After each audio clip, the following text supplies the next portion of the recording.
ஏன்னா இந்த பைபிள் படிக்கிறது தான் ஜீவன் சொல்லும் போது இயேசு சொன்னாரு, அது இல்ல ஜீவன், என்னை அறிந்து கொள்கிறது ஜீவன்.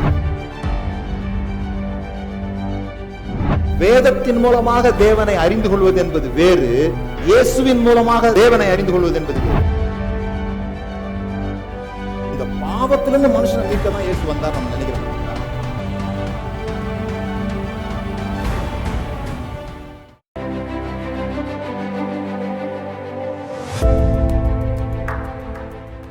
கிறிஸ்தவ வாழ்க்கையில எல்லாரும் பேசுகிற ஒரு வார்த்தை சரியான சத்தியத்தை அறிந்து கொள்ள வேண்டும் என்று சொல்லி, சத்தியத்தை அறிந்து கொள்ளணும். ஏன் இந்த சத்தியத்தை அறிந்து கொள்றதுல இவ்வளவு ஆர்வம் நமக்கு இருக்குது அப்படின்னு சொல்லி சொன்னா, சத்தியத்தை அறிந்து கொண்டால் அதன்படி நடந்து விடலாம் என்று நம்புகிறோம். அப்போ சரியான வாழ்க்கை வாழ்வதற்கு சரியான சத்தியத்தை அறிந்து கொள்ளணும் அப்படின்னு நம்புறோம்.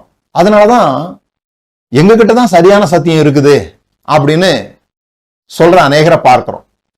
நாங்க தான் சரியான சத்தியத்தை வைத்திருக்கிறோம் என்று சொல்லுகிற 48,000 குழுவினர் கிறிஸ்தவத்தில் இருக்கிறார்கள். 48,000 பேரும் சொல்றாங்க எங்க கிட்ட தான் சரியான சத்தியம் இருக்குது அப்படின்னு சொல்லி.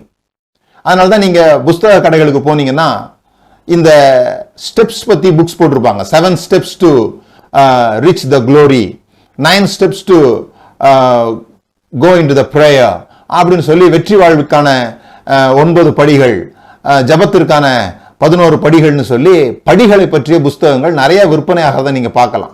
ஏன்னா இந்த படிகள் அப்படிங்கிற வார்த்தையை கேட்ட உடனே நமக்கு வருகிற படம் என்னன்னு சொன்னா, ஒரு மாடிப்படி மாதிரி தோணுது. அப்ப இந்த படியில இருக்கும் பொழுதே அடுத்து எங்கு கால் வைக்கணும், அடுத்து என்ன செய்யணும் நமக்கு தெரிஞ்சிடுது. ஆகவே நமக்கு ஒரு பாதுகாப்பு உணர்வு உண்டாகிறது. நாம ஏதோ கிறிஸ்தவ வாழ்க்கையில முன்னேறி போயிடுவோம். இந்த படிக்கட்டுல காலை வச்சோம்னா அந்த 11வது படி வரும்பொழுது நமக்கு ஜெபிக்கிறதுனா எப்படின்னு தெரிஞ்சிடும் அப்படின்னு நம்ம நினைச்சுக்கிறோம். ஆனா இயேசு நம்மை கடலிலே நடக்கும்படி அழைக்கிறார், படிகளிலே நடக்கும்படி அல்ல. கடலிலே நடக்கும்போது என்ன ரிஸ்க் இருக்குது, அடுத்து நான் எங்க கால் வைப்பேன்னு எனக்கு தெரியாது. இந்த உறுதி எனக்கு இல்லாததுனாலதான் புதிய சத்தியங்களை ஏற்றுக்கொள்ள நாம் பயப்படுகிறோம். நம்ம யாராவது ஏதாவது புதுசா சொல்லிட்டாங்கன்னா உடனே அவங்களை அந்தி கிறிஸ்துன்னு சொல்லிடுறோம், அல்லது கள்ள உபதேசம் சொல்லிடுறோம். மார்ட்டின் லூத்தர் முத புதுசாக அந்த சத்தியத்தை கொண்டு வரும் பொழுது அப்படித்தானே சொல்லியிருப்பாங்க. அவர் அது வரைக்கும் இருந்த சபையில கூட அவரை சாத்தான்னு சொல்லியும் சபையை கெடுக்க வந்தவன் சொல்லியும் கள்ள உபதேசம் சொல்லி தான் சொல்லியிருப்பாங்க. ஆனா அவர் தைரியமாக அதை எல்லாம் ஏற்றுக்கொண்டு அவர் தனக்கு வெளிப்படுத்தப்பட்ட சத்தியத்துல உறுதியா இருந்ததுனால தான் இன்றைக்கு இந்த அளவுக்காவது சுதந்திரமாக நாம் வேதத்தை வாசிக்க புரிந்து கொள்ள நமக்கு ஒரு வாய்ப்பு ஏற்பட்டிருக்கிறது. அப்ப என்ன நடக்குதுன்னு சொல்லி சொன்னா, நீங்க படிகளிலே நடக்கும்படி அல்ல, இந்த கிறிஸ்தவ வாழ்க்கை என்று சொல்லுகிறது இயேசுவை நோக்கி பார்க்கும்படி அழைக்கப்பட்ட ஒரு அழைப்பு. விசுவாசத்தை துவங்குகிறவரும் முடிக்கிறவருமாகி அவரையே நோக்கி பார்த்து, எனக்கு ஒத்தாசை வரும் பர்வதங்களுக்கு நேராக என் கண்களை ஏறெடுக்கிறேன். பூமியில் உள்ளவர்களே எல்லோரும் என்னை நோக்கி பாருங்கள், அப்பொழுது ரட்சிக்கப்படுவீர்கள் என்று ஏசாயாவில நாம் வாசிக்கிறோம். இது நோக்கி பார்க்கிற வாழ்வு.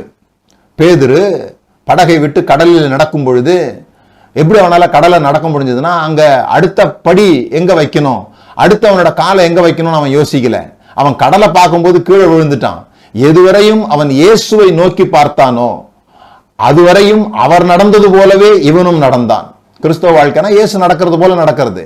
இயேசு நடக்கிறது போல நடக்கிறதுன்றது இயேசுவை நோக்கி பார்க்கிற வரைக்கும் நாம எங்க நடக்கிறோன்றத கவனம் வைக்க வேண்டியதில்லை. அவர் எப்படி நடக்கிறாரோ அப்படியே நம்மால நடக்க முடியும். ஆகவே நோக்கி பார்க்கிற வாழ்வுக்கு நேராக உங்களை அழைக்கிறேன்.